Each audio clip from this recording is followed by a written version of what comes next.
በለቀው ጣቧጥናው ተከሰብነቱ ላይ ምንዋን ነው ያስካት? ተሰልበዋል እኮ ይሄ እጃቸው ተሰልበዋል። ይሄ ሰልበነዋል እኮ እድሏን ወደዚህ ተቃበል እድሏን። እሺ ሰልበነዋል። እድል መስለብ ሰልበነዋል። እሺ እድል መተቱን ወስደነዋል። ተከፋፈን ነው እንደ ቅርጫ ተከፋፈን ነው እንደ ቅርጫ። በግሩፕ ነን። በግሩፕ የደብተራ ነው ጠንቋይ ነው። ደብተራም አለን ጠንቋይም አለን። ሁሉም የኛ ወዳጆች ናቸው። ሁሉም አይኗ ምን ታደርገዋለህ እንዴ? እንደፈለግት ግንባሯ ላይ ነው ያለው፣ ልብ ውስጥ ነው ያለው። ልቧ ላይም አለን፣ እድሏ ላይ እዚህ ጋር። መቁጠሪያ እንግዲህ ያው ደንበኛ መሳሪያ ነው። በጠላትህ ላይ የምታገኘው መንፈሳዊ ብትር ነው። ለሙሴ ብትር ሰጥቶታል። ለአባ እንጦንስ ደግሞ መቁጠሪያ ሰጥቷቸዋል። ይሄ የውጭ አይደለም፣ የቤተ ክርስቲያናችን ነው። እኛ ጋር ሲደርስ የጠንቋይ ይሆናል። እነሱ ሲሸጡት ደግሞ መቁጠሪያ ነው። ቅባ ቅዱሱ እኛ ጋር ሲሆን የዛ ግርማ ነው ይባላል። እነሱ ጋር ሲሆን ቅባ ቅዱስ ነው። ቅዱስ ሚካኤል እኛ ጋር ሲሆን ሌላ ይሆናል። እነሱ ጋር ቅዱስ ሚካኤል ሲሆን እዛ እውነተኛው ቅዱስ ሚካኤል ነው። ሁለት ነው እንደ ቅዱስ ሚካኤል።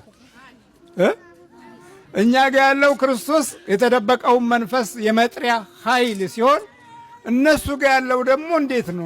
አሁን እኮ እንዴት ነው? ምን እንበል እንግዲህ በድንግል ማርያም ስንት ነች? እነሱ ጋር ያለው እንዴት ምን አይነት ድንግል ማርያም ነው? እኛ ጋር ያለው ድንግል ማርያም የጠንቋይ ነው። እንዴት ይሆናል? ይህን ያህል ግራ የሚያጋቡና ግራ የተጋቡ ሰዎች በእውቀት ብቻ ክርስትናቸውን በእውቀት ላይ ብቻ የሚያተኩር ስለሆነ የነሱ እውቀት በአፍንጫዬ ይውጣ ብያለሁ እኮ ቆየው እኮ ምን ዋጋ አለው? ፍቅር የሌለው እውቀት፣ ሰላም የሌለው እውቀት፣ በጎነት የሌለው ቸርነት የሌለው ሁል ጊዜ አምጡ ብቻ የሚል ይሄማ ታዲያ ምንድን ነው የሚባለው? ታዲያ ከባድ ነው። እግዚአብሔር ምሕረቱን ያብዛል። እንግዲህ ይሄ ክፉ መናፍስት ተጨባጭ የሆነ የህይወት ጉዳቱ የተገለጠው በእውነተኛው ጉዞ ውስጥ በቤተ ክርስቲያናችን ነው። ዛሬ መናፍቁ ይህንን ኮርጆ በየቅጣጫው ሲንጫጫው ምን ሲል የምናየው ህዝቡ ግራ ስለተጋባ ነው። ግራ ግብትብትብት ታርገውታል። በልትዝገት በስላሴ ስም በወላዲተ አምላክ ስም በናዝሬቱ በኢየሱስ ክርስቶስ ስም ለቀን ሲውል ታስረናል። ቶሎ ሰባት እግዚአብሔር ይገሥጽ።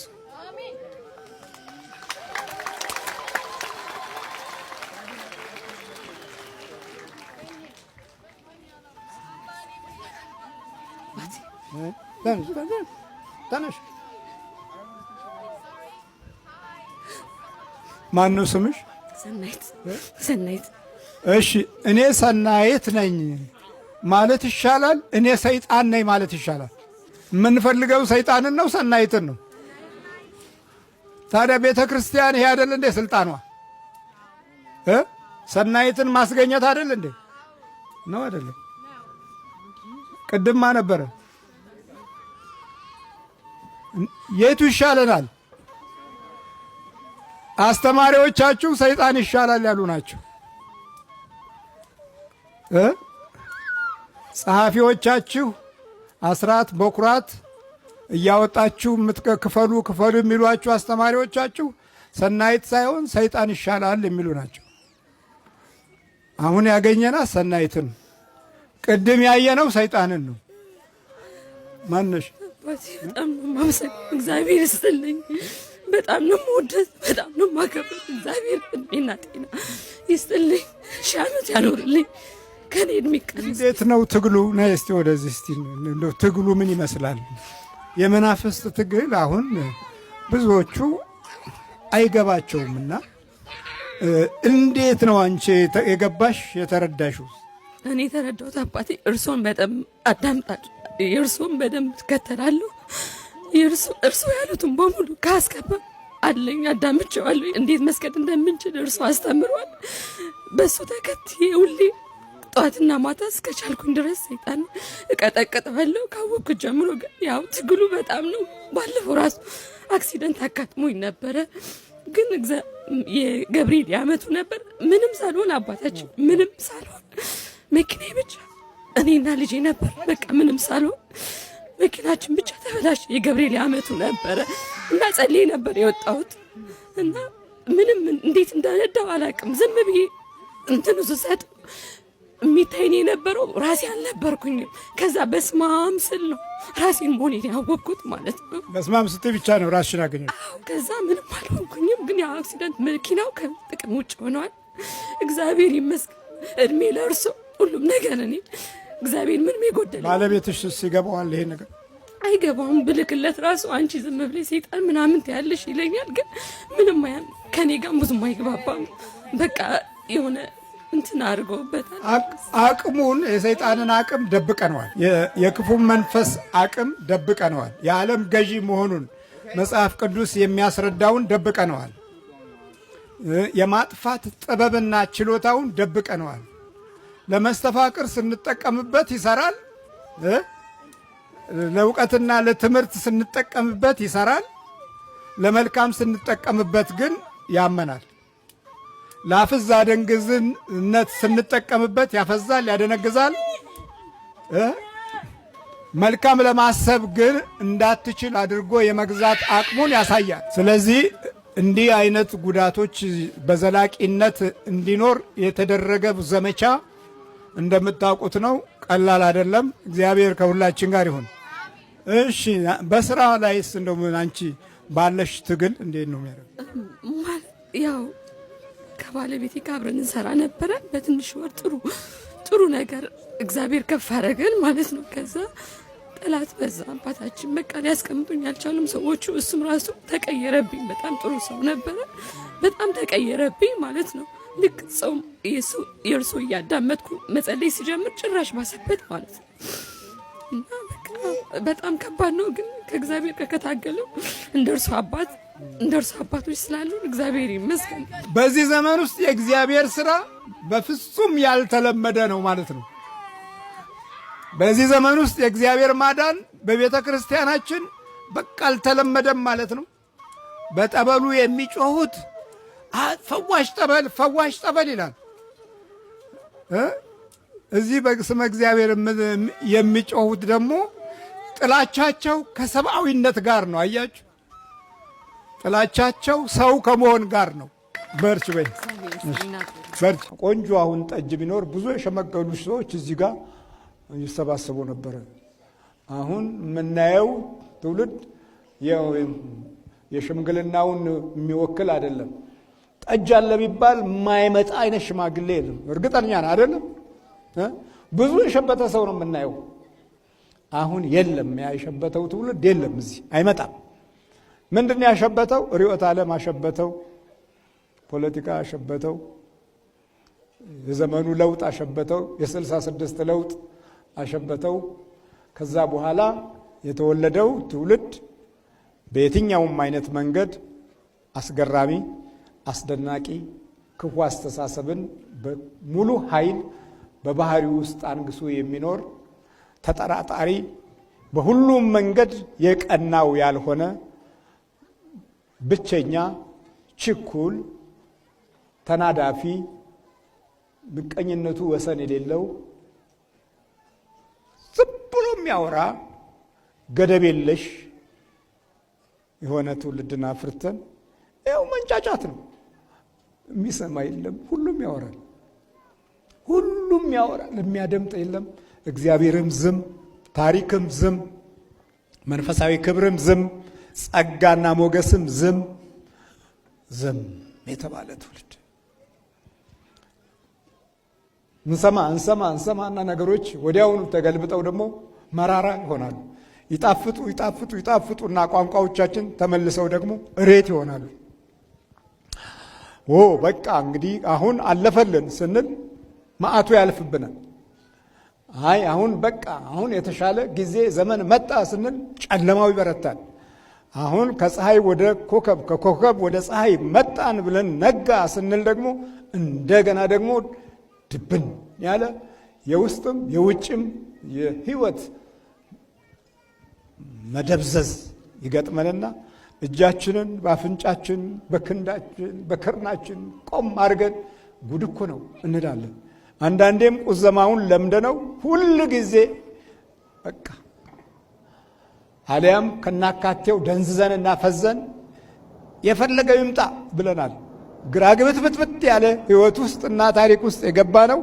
መባረክን ፍቅርን ለመውረስ እድል አጥተን ነው። እግዚአብሔር ይማረን።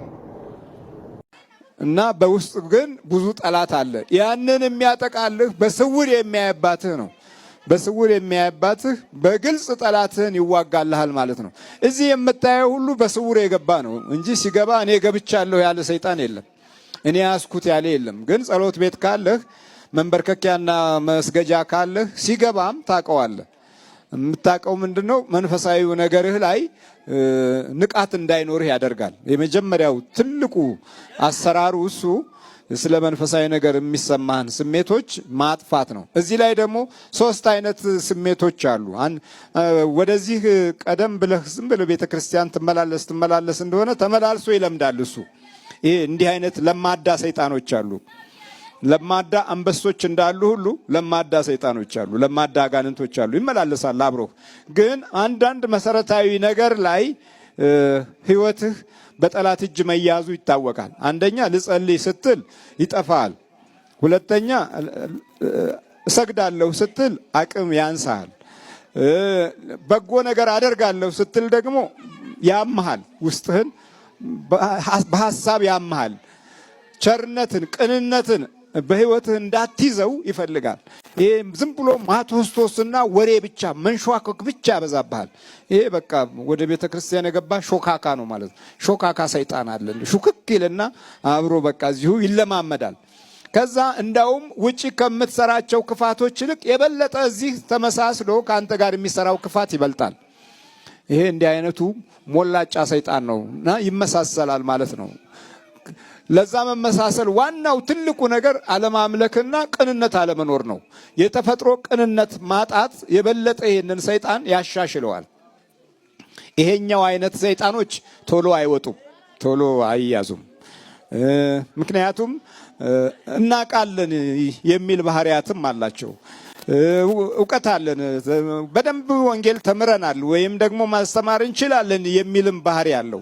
እንዲህ አይነቱ መንፈስ ቶሎ መቆጣጠር አደገኛ ነው፣ በጣም ያስቸግራል። ሌላው ምንም ስለ መናፍስት ጉዳት ሳታቅ ወደዚህ ስትመጣ በቅጽበት የመነቃነቅ ችሎታ አለው። ቶሎ ይያዝልሃል። ለምን? ማምለክ ጀምረሃል፣ መስገድ ጀምረሃል፣ በመቁጠሪያ መግረፍ ጀምረሃል። ራስህን ለእግዚአብሔር አሳልፎ የመስጠት ኃይልና መንፈሳዊ ልምምድ እያደረክ ነው። እንዲህ ከሆነ ደግሞ ቶሎ ይያዛል። ቶሎ ለመያዙ ዋናው ምክንያት በእምነታዊ ኃይል በኩል እግዚአብሔርን እየፈራህ እየመጣህ ነው ያለው። ይህን ለመቆጣጠር ብዙ አያስቸግርም። ደግነትንም ቅንነትንም የበረከት ስራዎችንም ለመስራት ውስጥ ቶሎ ስለሚዘጋጅ የዚህ ጊዜ ምሕረቱ ፈጠን ይላል። የእግዚአብሔር ቸርነትም እግረ መንገዱን እየተገለጠ መንፈሳዊ ጥበቃውን ካንተ ጋር ያደርጋል። መንበርከክህና መጸለይም ዋጋው በግልጽ የሚታይ ይሆናል። ጠላትህን ታሸንፈዋለህ። ግደለው ከተባለ ሰይጣን እግዚአብሔር አትገለውም የሚለው መልእክት የሚያስተላልፈው በስውር የሚያይ አባታችን። ሌላው ቃሉ በስውር የሚያይ አባትህ አለ እንጂ በስውር የሚያይ አጎትህ አይደለም ያለው። ምንድን ነው ያለው? አባትህ ነው ያለው። አባት የሚሰጠው አለው፣ አባት የሚያወርሰው አለው፣ አባት የሚያካፍለው አለው፣ አባት የሚመገበው አለው፣ አባት የሚያለብሰው አለው፣ አባት የሚመራው አለው። አባት ሁሉንም የሚያደርግ ነው። ይሄ በስጋዊው አንጻር ሲታይ ማለት ነው። በመንፈሳዊው ሲታይ ደግሞ አባትህ በውስጥም በውጭም ሁሉንም ነገር ያደርግልሃል ማለት ነው። በስውር የሚያይ አባትህ በምን ይሰጣል? በግልጽ የተገለጸ ነገር ነው። በዓለም ሲታይ በግልጽ ለመስጠት በጣም እንቸገራለን። በስውር የሚያባት ግን በግልጽ ለመስጠት ብዙም አይቸገርም። አንድ ወቅት አብርሃም ተሰዶ እንደነበረ እናስተውል። ተሰደደ፣ ረሃብ ያዘው። እግዚአብሔር ከተገለጠለት በኋላ ነው ስደቱ። ግን የሚገርመው ይሄ ነው። እዛው ነው ዘፍጥረት 12 ላይ ስታነቡ ሁለት ነገር ታያላችሁ። ሲባርከው፣ ሲቀድሰው፣ ተለይ ከወገኖችህ ሲለው፣ ከሀገርህ ውጣ እኔ ወደማሳየህ ምድር ሂድ ሲለው ከቆየ በኋላ በሀገሪቱ ላይ ረሃብ መጣ። እግዚአብሔር ከተገለጠ በኋላ ከዛ ራበው፣ ተጨነቀና በቃ ወደ ግብፅ እንሂድ አለ። ያ ሁሉ ታሪክ፣ ያ ሁሉ ነገር አሁን ዝም የሚልበት ጊዜ አለ። ዝም አለው። ከዛ ግብፅ ደረሱና ምን አለ? አንቺ ሳራ ቆንጆ ነሽ። ሳራ ማለት ልዕልት ማለት ነው። በዕብራይስጥ ሳራ ማለት ልዕልት ማለት ነው። አንቺ ልዕልት ቆንጆ ነሽ፣ ውብ ነሽ፣ ግን እኔ ባሌ ነው አትበይ እባክሽ። አንቺን ለመውሰድ ብሉ ባሌ ነው ስትይ እኔን ይገሉና አንቺን ይወስዱሻል። እኔ እንዳልሞት ወንድሜ ነው በይ አለና ነገራት። በኋላ የፈርዖን ሰራዊት መጡና ምን ነች ስሉ እህቴ ነች አለ። ምንሽ ነው? ወንድሜ ነው አለች። ከዛ እንደዛማ ከሆነ በቃ ብለው እሷን ይዘዋት ሄዱ። በዛች ሌሊት እግዚአብሔር ስራ ጀመረ። በሳራ መወሰድ እግዚአብሔር ስራ ጀመረ። ለምን? ገና ከሳራ የሚወለደው የድንግል ማርያም ዘርና የኢየሱስ ክርስቶስ መገለጥ የሚታይበት ነገድ ገና ይወጣል። ገና እኮ ነው፣ ገና ነበር። ግን ቢሆንም ሰይጣን ትግል ጀመረ የሳራን ሕይወትና ዘመን ለማዳከም። በሌሊቱኑ እግዚአብሔር ስራውን ጀመረና ሁሉንም በፈርዖን ዙሪያ ያለውን ሰራዊት ሁሉ ሆዳቸው አብጦ ተነፍቶ አደረ። በኋላ ሲቃዥ ፈርዖን የአብርሃም ሚስት ነች መልስ አለው የእግዚአብሔር ድምፅ። በማዕበል ውስጥ በስቃይ ውስጥ እግዚአብሔር ተናገረ። አንዳንዴ እንዲህ ነው። አሁን ካልተቸገርን የእግዚአብሔር ነገር አንሰማም። እኛ ኢትዮጵያውያን አስቸጋሪዎች ነን። ካልተቸገርን ካልተሰቃየን ወደ አምልኮት አንመጣም። በታሪክም እንደዚሁ ነን። ስለዚህ ዲያብሎስና ሰራዊቱ ይሄው ተፈታና ተለቀቀ። በእያንዳንዳችን ላይ ግራ መጋባትን ተከለብን። ግራ መጋባት በቃ ያየነው፣ የሰማነው፣ የነካነው፣ ያሰብነው፣ ያቀድነው ሁሉም ነገር ግራ መጋባት። ከዛም በኋላ ሳራ ወደ አብርሃም ስትመለስ እግዚአብሔር ለፈርዖን ተናግሮ ነበርና እርቦኛል ያለው አብርሃም በብዙ ግመሎች የተጫነ ሀብትና ወርቅ፣ ብዙ አገልጋዮች፣ ብዙ እንስሳት፣ ብዙ በጎች፣ ብዙ ፍየሎች ከመንግስት ተላከለት። ፈርዖንም መጥቶ አንተ የእግዚአብሔር ሰው ሆይ አለው። አንተ የእግዚአብሔር ሰው ሆይ ለምንድን ነው እንደዚህ ያላልከኝ? ርስት ከዚህ በኋላ ከዚያ በዚህ ምድር ይሄ በሙሉ ላንተ ሰጥቻለሁ አሉ። ለከብቶች፣ ለፍየሎች፣ ለበጎች፣ ለግመሎች፣ ለአገልጋዮች የሚሆን ርስት ይሄን በሙሉ ውሰድ አለው። ተመልከት እንግዲህ የአብርሃም ፍርሃት ሌላ፣ የእግዚአብሔር ክፍያ ሌላ።